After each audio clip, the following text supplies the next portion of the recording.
आज आमर मेस रे स्पेशल माछ होची एपटे धड़ भाई पूरा कषा बनइबारे लागिचंती ना कौन धड़ भाई। हेलो फ्रेंड्स, जय जगन्नाथ। केन्द्र सत्य आज आमर चंद्र भाई ब्लॉग को सब लाइक शेयर सब्सक्राइब करदो। आज आमर सुपर संडे रे मसला कषा होची माछ हो रुई माछ। अच्छा तो एपटे देखंतु केमिति माछ एगुडा बड़ बड़ माछ आ किलो प्राय 200 टंका।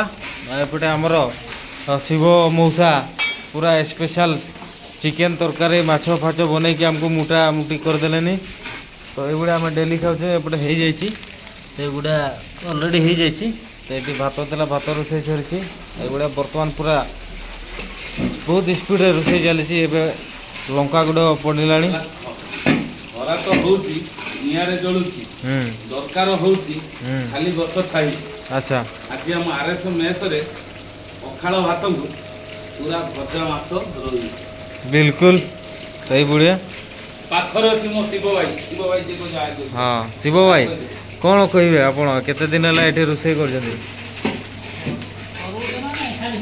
चली हाय कोइ दियो टिके कुह टिके आमर मेस रे केमती कौन रोसे होची पिला मान को खाइबा पीवा। अच्छा भाई पूरा सहयोग करछथि पूरा गाँव देउछथि सकाळु माने रही ए जो गरम दिन रे मेहनत करछथि। आउ सकाळ 5 बजे उठिकी रोसे आरंभ होईची। हां पिला आसिला ड्यूटी सब बनै दउछथि। हां बहुत हमर बिंदास भाई बहुत माने सहयोग करछथि बहुत खटि। आ एपटे साधा पई आलू आउ गाजर एगुड़ा फ्राए करा जाइए। पनीर अच्छी तो साधार पनीर आउ कड़ारे हूँ माछ। अच्छा पनीर भी माने आमर हो जाइए। आउटे मुंडो अच्छी तो एगुड़ा राति स्पेशल छेचड़ा बना जीवो। तो एपटे देखुं बर्तमान तो एपटे गोटे स्पेशल जिनस आपण मानक देखा। तो यहाँ हूँ बड़ मेसीन जो थे यहाँ सुइचटा कटे गला एमती सुइच देदेले ये आमर एगुड़ा माने मसला ग्राइंडिंग हुए। तो ये आमर मसला ग्राइंडिंग हुए जी भी रोषे यहाँ अलरेडी। तो एगुड़ा निया हम तापर एपटे रहा आमर यहाँ अच्छी ग्राइंडर। तो एपटे चाउल बस्ता अच्छी पूरा गोटे मासर चाउल माने चाउल अणा जाइए। तो एगुड़ा कौन एगुड़ा हूँ अटा। तो राति ये अटा बना है तो जो मैंने भात खाती नहीं से स्पेशल अटा। तो एपटे आज सकाल ब्रेकफास्ट होता सिमैया स्पेशल सिमई होती। तो एपटे भ्यूटा टिके देखंतु आमर मेसर एपटे पानी फाणी पड़ी ये जी ओडिया आवर्जना। तो एगुड़ा संडे दिन में सफा करपटे कम चलता प्रोजेक्ट कम एगुड़ा देखुं बर्तमान घर। तो एगुटे प्लांट बना हम बोधे। तो ये रूम भितर टिके प्रॉब्लम बेसी हो यहाँ हाइट कम अच्छी। तो जेहेतु हाइट कम अच्छी हाइट कम थी धुआं बेसी होपर धुआं बेसी हेल्ले रूम भितर गरम दिनटा रही होना। तो ये मिक्सचर दुईटा आना नास्ता खाएने गोटा मुढ़ी सहित बर्तमान खिया हम आम दाम आज नहीं आज संडेटे अफ अच्छी। तो ये आम भुवनेश्वर भाई आसिले। तो भुवनेश्वर भाई कौन कहे आप कड़े जा ड्यूटी बी शिफ्ट। तो यहाँ सहित आमर प्रथम पटे आमर ड्यूटी टाइम देखाई कमांडर थिक्रे बहुत भल पिलाटे। आ तुम घर कौटी बणे तो खंडादार पटे गले एम घर आड़े जावा। तो सेपटे बड़ बड़ माने बारहा अच्छन बारहा मांस नहीं कर है।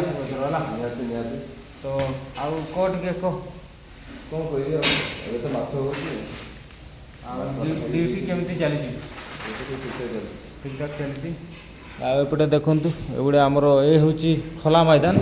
तो ये वर्षा है ये बसिकी खाऊँ आउे टैप गोटे अच्छी किंतु पानी बाहरुनी यहाँ सेटिंग कले पानी बाहरी था। एगुड़ा चलती संस्था से आरपटे रोसे होपटे कटाकुटी होगुड़ा जिनस पतर तो सब अच्छी। तो बर्तमान टमाटो बिलाती सब पड़गला। तो मसला रेडी आउ से पोखरी माछ भासुंट आ धुआं अति प्रबल। आ शिव मौसा हाथ में अति सुंदर हाथ बहुत जादू। हाँ सब जिन टेस्ट हो ବାସ୍ ସିଏ ପୁରା ମନ ପ୍ରାଣ ଦେଇକି କରୁଛି। ମାନେ ମନ ପସନ୍ଦର ଖାଇବା ମିଳୁଛି। ହଁ ଖାଇବା ମିଳୁଛି। ଆମର ମାସକୁ ଦେଉଛୁ ଯେମିତି ପଇସା ତ ସେମିତି ଖାଇବା ହଁ ହେଉଛି। ଭାଇ ଆମକୁ ସେମିତି ଘରର ତ ଗାର୍ଡିଆନ ଆମର ଭାଇ ବାପା ମା ସବୁ କିଛି। ଏଇଭଳିଆ ସଂସ୍ଥା ଚାଲୁ। ଆଉ ଏ ହେଉଛି ବର୍ତ୍ତମାନ ଡ୍ୟୁଟି ପିଲାଙ୍କ ପାଇଁ ଭାତ। ତ ଏ ଗୋଟେ ଡିସ୍ ଅଧା ସରିବ, ତାପରେ ଅଧା ଯେଉଁମାନେ ଡ୍ୟୁଟି ଯାଇଛନ୍ତି ତାଙ୍କର ପାଇଁ। ତ ଏପଟେ ପଖାଳ ରହିଛି, ଯେଉଁ ଭାତ ବଳିଛି।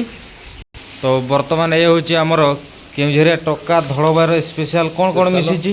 ବଡ଼ି, ଆଜ୍ଞା ବାଇଗଣ, ହଁ ପିଆଜ, ହଁ ଧନିଆ ପତ୍ର, ହଁ କଞ୍ଚା ଲଙ୍କା, ଆଉ ତା ସଙ୍ଗେ ଟମାଟୋ ବି ଟିକେ ପଡ଼ିଛି। ସେଇ ପାଇଁ ତୁମର ହେଲ୍ଦିଟା ପୁରା ଜଣାପଡ଼ୁଛି। ଓଡ଼ିଆ ମାନେ ଘରର ହେଲ୍ଥ ଛୁଆ, ଇଜ୍ ୱେଲ୍ଥ, ଖାଦ୍ୟ ହିଁ ସମ୍ପଦ। ଓଡ଼ିଆ ଘରର ଛୁଆ ନାଇଁ କି? ଦରକାର ହେଉଛି କଥାଟା ଟିକେ ଭାଇ ଟିକେ ମୋ କଥା ଟିକେ ଶୁଣ। ହଁ କୁହ। ଓଡ଼ିଆ ଘରର ଛୁଆ ଦରକାର ହେଉଛି ଶାଗ ଆଉ ଦଳା ପଖାଳ। ସେଥିପାଇଁ ମୋ ନାଁଟା ବା ସତ୍ୟବାନ ଧଳ। ଆଚ୍ଛା, ତ ଯେଉଁଟାକି କୁହନ୍ତି ହେଲ୍ଥ ଇଜ୍ ୱେଲ୍ଥ, ସ୍ୱାସ୍ଥ୍ୟ ହିଁ ସମ୍ପଦ। ଆଉ ଖାଇବା ଭଲ ପିଇବା ରହିଲେ ଦେହ ଭଲ ରହିବ, ଦେହ ଭଲ ରହିଲେ କାମ ଭଲ ହେବ, ଆଉ କାମ ଭଲ ହେଲେ ପଇସାଟା ବି ଆସିବ ଆଉ। ଠିକ ଆସିବ ଆଉ। ଠିକ୍। କମ୍ପାନୀକି ତ ଦରକାର କାମ ଆଉ। ଆମେ ଏଠି ଆସିଛୁ କାମ ପାଇଁ। ତ ଯେହେତୁ ମେସ୍ରେ ରୋଷେଇ ଚାଲିଛି, ଏପଟେ ଦେଖନ୍ତୁ 1 2 3 4 5 ପାଖାପାଖି 15 ଗାଈ ବଳଦ ଅଛନ୍ତି। ଯେତିକି ମେସ୍ରେ ରୋଷେଇ ହେଉଛି ଆଉ ଯେତିକି ଜିନିଷ ବଳୁଛି ଏମାନେ ଖାଉଛନ୍ତି। ତ ଏଠି ତ କ'ଣ କରାଯିବ, ଗେଟ୍ ନାହିଁ, ତ ପୁରା ଖୋଲା ଗେଟ୍ ଅଛି। ତ ସେପଟେ ଗାଡ଼ି ଗୁଡ଼ା ଆଉଟ୍ ହେଉଛି। ଏଇଟା ହେଉଛି ଆମର ଆଉଟ୍ ଗେଟ୍। ତ ଏଇଠି ଗାଡ଼ି ଆଉଟ୍ ହେଉଛି, ଏପଟେ ରୋଷେଇ ଚାଲିଛି। ଆଉ ଏଠି ବଳଦମାନଙ୍କର ଭିଡ଼ ରହିଛି। ତ ସହିତ ଏଗୁଡ଼ା ବର୍ତ୍ତମାନ ଖିଆଯିବ। ମିକ୍ସଚର୍ ଆଣିଛେ, ଆଉ ଗାଧା ଗୁଡ଼ା ହେଇନାହିଁ। ଆଉ ବର୍ତ୍ତମାନ ଡ୍ରେସ୍ ପତ୍ର ଅଛି, ସଫା କରିକି କ'ଣ କରାଯିବ ସେଟା ଆମର ଖାଇ ପିଇକି ମାନେ ରେଷ୍ଟ କରାଯିବ। ତ ଏଇଭଳିଆ ଆଉ। ତ ଆପଣମାନଙ୍କୁ ଆଉ ଗୋଟେ ଇଣ୍ଟରେଷ୍ଟିଂ ଜିନିଷ ହେଉଛି, ତ ରୋଷେଇ ହେଉଛି ମାନେ କାଠ କେଉଁଠି ଆସିଛି। ତ କାଠ ହେଉଛି ଏଇଠି। ତ ଏଇଟା ଆମର ଷ୍ଟୋର୍ କରାଯାଇଛି କାଠ। ଏଗୁଡ଼ା ପୁରା ଚନ୍ଦନ କାଠ ଏଇଭଳିଆ। ତ ଏଇ କାଠରେ ରୋଷେଇ କରାହେଉଛି। ତ ସେପଟେ ଯେହେତୁ ଆମର ମାଇନ୍ସରେ ଖୋଳା ଚାଲିଛି, ତ କାଠ ଯେତିକି ଜଙ୍ଗଲ ଅଛି କଟା ହେଉଛି। ତ ଏଇ କାଠ ଆଣା ହେଇଛି ସେଇଠୁ। ତ ଏଇ କାଠ ସେଇ ମେସ୍ରେ ରୋଷେଇ କରାଯାଉଛି। ତ ଏଇଗୁଡ଼ା ଯାହା ବି ଆମର ବର୍ଷର ପୁରା ଷ୍ଟୋର୍ କରି ରଖାଯାଇଛି। ଆଉ ଫିଲହାଲ ଆମର ବାଇକ୍ ରଖିବା ଜାଗାରେ ନାଇଁନି, ତ ସେଥିପାଇଁ ଏଇଠି ସବୁ ଗାଡ଼ି ରଖାଯାଉଛି। ତ ଦେଖିବା ଗାଡ଼ି ପାର୍କିଂ କେବେ ଆମର କମ୍ପାନୀ ମୋରା ବନେଇ ଦେଉଛି। ତ ବନେଇ ନାହିଁ, ସେଥିପାଇଁ ଗଛ ମୂଳେ ରଖାଯାଇଛି। କିନ୍ତୁ ଏ ବଳଦମାନେ ଆସିକରି ଆମର ଗାଡ଼ି ଏକା ଭାଙ୍ଗି ଦେଉଛନ୍। ତ ସେଥିପାଇଁ ମାନେ ଗୋଟେ ଦୁଃଖ ଲାଗୁଛି ଆଉ ଗତକାଲିର ବର୍ଷାରେ ମାଟି ଉଦା ଅଛି। ତ 2 ଦିନ ହେବ ଲାଗାତାର ବର୍ଷା ହେଉଛି। ତ ଆଉ କେତେ ଦିନ ବର୍ଷା ଦେବ ଆମେ ଜାଣିନାହିଁ। ତ ସେଇ ପଛପଟେ ବର୍ତ୍ତମାନ କାମ ଚାଲିଛି। ତ କ'ଣ କାମ ହେଉଛି, ତାପରେ ଏପଟେ ଦେଖନ୍ତୁ ଏଇଠି ସାର୍ଟ ପ୍ୟାଣ୍ଟ ଶୁଖାଯାଇଛି। ବର୍ତ୍ତମାନ ଖରା ଦେଉଛି, ତ ଆମେ ଭାବୁଛେ ବର୍ତ୍ତମାନ ସାର୍ଟ ପ୍ୟାଣ୍ଟ ସଫା କରିଦେବା।